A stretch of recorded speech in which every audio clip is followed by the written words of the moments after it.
Okay, so we have a kitty here with a feeding tube. It looks like we may have chewed on an electrical cord and we have a lot of mouth burns. So we placed a feeding tube to make sure that we could get some nutrition in.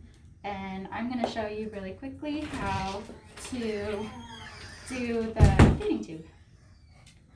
So you're going to have directions and you just need to follow your own directions, but this is a basic on how to do it.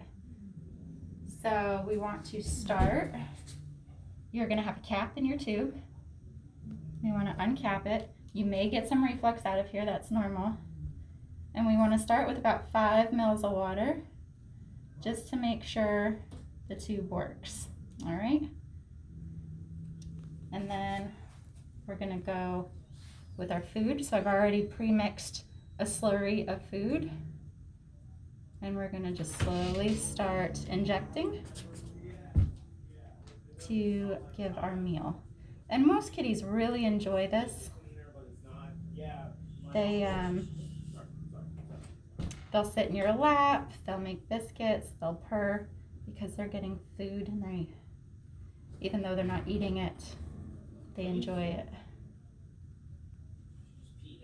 All right, so the volume that you give again is going to be dictated by how often you're feeding, why the feeding tube is in there, what type of food you're giving, and the size of the patient. So you're going to get those directions from your veterinarian.